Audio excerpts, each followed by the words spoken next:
I'm here today to launch my campaign for the people, Citizen Change. Oh yeah, we're back with another episode of The Twisted Tea, where we come to bring you the news with a twist. And damn, that's right, it's been a big ass soap opera for all of us to see. And now, Diddy's lawyers have went out to state that he has been targeted. That's right. For those of you who haven't been paying attention, over the last year and a half, we have watched as Diddy's life has played out in the media. Shit, I'm talking about him right now.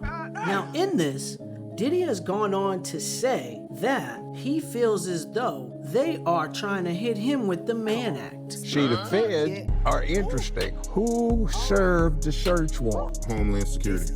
Now, what the hell do they have to do with that? That's a FBI mandate. See, Homeland Security deals with natural and man-made disasters. They deal with terrorist activity. Where does it come in to deal with sexual misconduct? That's the FBI, who came into existence to get Jack Johnson and set the foundation for the Mann Act. See, for those of you who do not know what the Mann Act is, let me give you a little bit of Judge Joe Brown breakdown of what the Mann Act is and where it came from. Taking women across state lines for illicit purposes. They wanted to get Jack Johnson because he had a white wife and he took her with her friend girls across state lines to party. That's what they went after R. Kelly with. The Mann Act most recently. That's the FBI. Diddy's lawyers have asked for charge number 3 to be thrown out due to the Mann Act. Charge number 3, it alleges sex traffic of 3 females and addition to male escorts. The part to understand in all of this is Diddy's lawyers are going out their way to paint that picture of everything was consensual and that everybody that went to the party knew exactly what they were there to do and were doing it under their own will, even if they had to sign NDAs. That's right. Everybody knew. Way back in the early 80s, passed some procedural legislation that allowed federal prosecutors to intentionally bring cases against people they knew could not be sustained by a guilty verdict or a verdict on appeal for the purpose of destroying that person. That person was a discomfiture or a threat to the policies of the administration. They could oppress and persecute that person to keep them out of the way. And that's what you have. You want people to go out there and vote. It would also be irresponsible of me to just let this moment go by. The world is watching and not do everything I can to make sure that going forth that we're a part of the narrative, that we own our politics. And so I'm launching one of the boldest movements that I've ever launched. And it's called Our Black Party. Okay. It's time for us to have our own black political party. And so we started Our Black Party with some young, fearless black activists, elected officials, and I've stepped up and put the money behind it. This is the biggest threat and the only option that we have right now as far as making a change. Diddy's lawyers have came out to state that inside of some of those tapes that the prosecution has, it will show that everyone seemed to be enjoying themselves underneath their own control and own will, and that none of it was forceful, but just things that happen inside of one's bedroom. And I know what you're thinking. That's a bunch of bull. Whether it was the case or wasn't the case, I wasn't there. Okay? This is just the picture that they're gonna paint. And if this is the picture that is painted, and everyone was doing it under their own will, what ends up happening is the sex trafficking inside of count 3, well, could potentially be thrown out due to they wasn't trafficked if it was under their own will. Now, the charge that may stick on there would be the prostitution part due to the fact that they had an addition to male escorts. Now, Diddy's lawyers also went out to state that, let's just be honest, escorts in society these days are pretty much like walking in the park. They're everywhere. And people do not frown upon it like it used to be. it's pretty much commonly accepted, especially in a lot of social settings. So what they're doing is taking statistical improbabilities and they're making it look like it is the rule. Now, it's bad enough even when it is a small thing, but you have to understand a lot of what's happening is that the public is being hyped. News is not what it used to be. Now, I will say, coming out there and looking at all of this, I do feel as though if you were to step back and look at it, what took place in the last couple years would never really take place for a regular individual. For instance, Diddy's first suit came up with Cassie, they ended up settling, right? All right, that was in the media. The minute that came out, everybody kind of was like, we're not sure how to take this. The little Rodney Jones thing came up after that, quietly, unbeknownst to many people. Guess what? They end up settling. Why? Because it listed a whole bunch of people inside of this that helped him orchestrate several things that have gone on. But the nutso part to that is this is a RICO case with one individual. How does that make sense? Did everybody tell? I mean, we don't know because a lot of it is sealed. Right after they had the Rodney Jones, you started to see how a whole lot of other cases were popping up out the blue. And then the raid. What are they investigating? Supposedly sexual misconduct? Why the hell do they have Homeland Security doing the search warrant when the FBI is just attending and watching? That's FBI business. See, the feds have this thing that when they want to cover for something, they'll say they were there serving a search warrant for something that has nothing to do with their jurisdiction. They had incriminating evidence against the Biden-Obama administration, so why turn the evidence against the crooks over to the crooks so they get control? That's the same thing also that was suggested from those laptops, that something was going on that Diddy had some information on that they wanted to get out of his hands. Yeah, some people came to these parties and maybe they got compromised and it ain't pretty what would come out. Now, I say this in context. This is a matter of life or death. This election is life or death, which is why Citizen Change has come up with our campaign slogan, Vote or Die. We're not even sure what was going on inside those raids and what really was taking place because Homeland Security was pretty much in control of the raid. And why Homeland Security would be raiding that raid was just, well, mind-blowing because...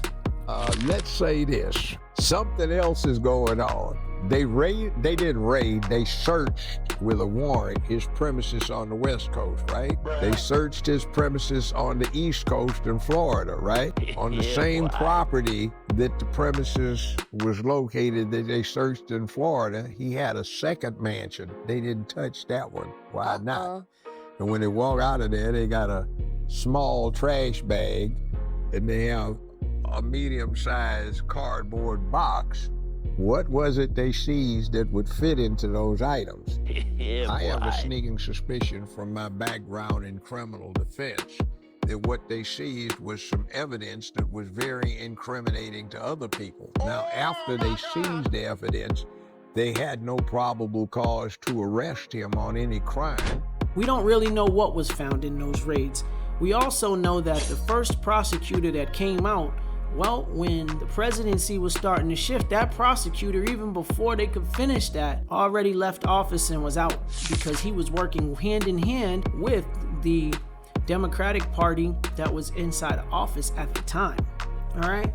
We also know that some of this stuff has came up out of the blue years prior to the lawsuits coming up. Diddy had everything going on with the alcohol companies lawsuits where he also had racist claims going inside of there stating that it's not easy to work in Hollywood inside of these corporate settings with all of these people. Biggest regrets that you made as far as not having equity in Ciroc? No, it's not a regret. Everybody has a journey, and that's just really how, you know, corporate America works. You gotta pay your dues to get in, and they make us prove ourselves over and over and over. And I don't have any regrets because the journey was the most important. And also, I'm not really letting Ciroc go. So, you know, I'm going through this, but it's part of the journey. Mind you, there are multiple people that have filed complaints against Diddy that have been quietly thrown out of court. For instance, just a week ago, we were told that the case between Diddy and Jay-Z was dismissed, and the allegations of the 13-year-old that traveled to see the VMAs, that's right, that case was thrown out of court with no real reason on why. Just that it was thrown out with prejudice so they could not bring that case back against those two individuals ever again.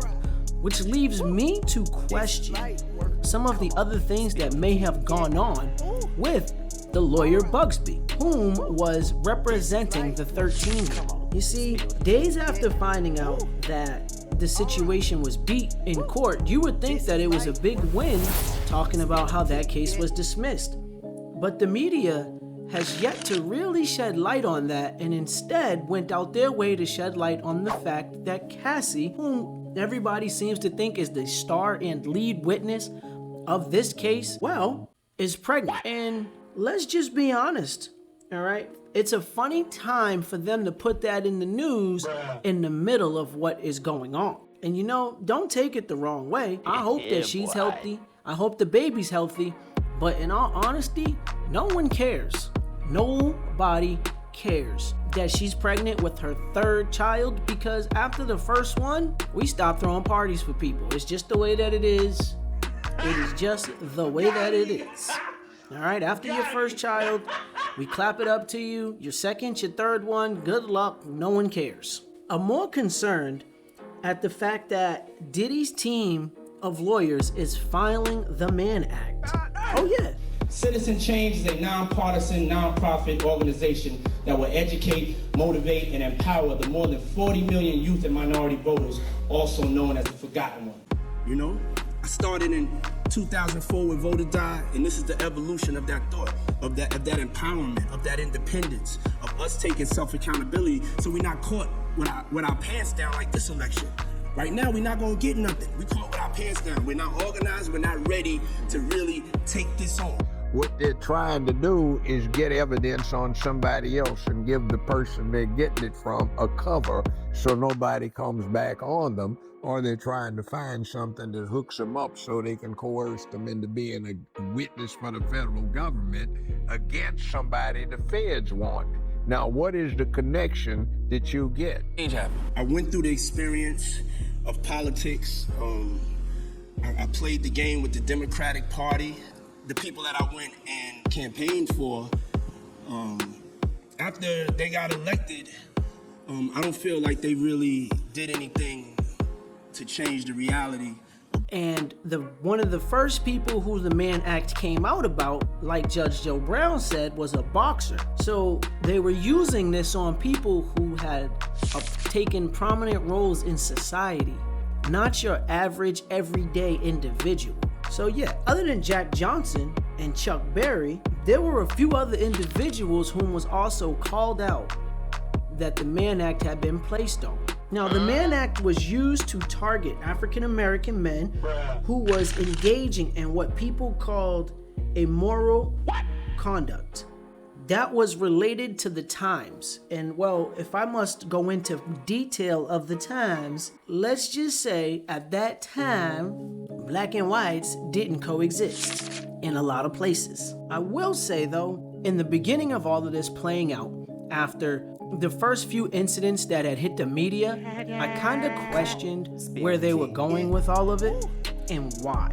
A lot of that stuff wouldn't be ran out and thrown in front of the media and pushed in your face the way that it was if he wasn't who he was. So yes, in my opinion, do I think that there are claims inside of what his lawyers are stating? Yeah, they definitely are. Do I think they'll get upheld in the court? Nope, probably not, but only time will tell. Now, for those who don't know, the Mann Act has been changed throughout history. You see, they have removed the immoral conduct part, and now it basically speaks to sex traffic and transportation with an illegal conduct relating to criminal conduct. The bigger thing in here is a lot of times in this case that we're hearing, they're speaking to a lot more conduct, but not necessarily criminal conduct taking place, especially if all of it was consensual. Now, those questions that I have about the lawyer Bugsby more speak to moral and ethical versus what's going on. And when I say that, I mean it speaks to that because if this case was dismissed and we have found that the person in the case was lying, it's possible that there's more liars out there being represented by a couple of individuals. Now, after Jay-Z's lawyers went right to work, in the case, Jay-Z called out Bugsby for basically being an extortion artist for lawyers. That's right. Come on, he does a really good job of sending out letters so that way you won't take it to court and you just pay the money. And that's what Bugsby's done. And if you don't believe me, just go ask Deshaun Watson. So what is the problem and why is it that Diddy himself is being called out for it? That's what the lawyers want to know. With that being said, I'll keep you updated. Don't forget, keep your head on a swivel, because not everybody out there is for your best interest. Thank you for tuning into an episode of The Twisted Tea, where we come to bring you the news with a twist. I want to thank y'all for coming here today. Today is a day that will go down in history. I'm here to announce my campaign plans. But I regrettably will not be announcing my plans to run for the President of the United States. I'm sorry.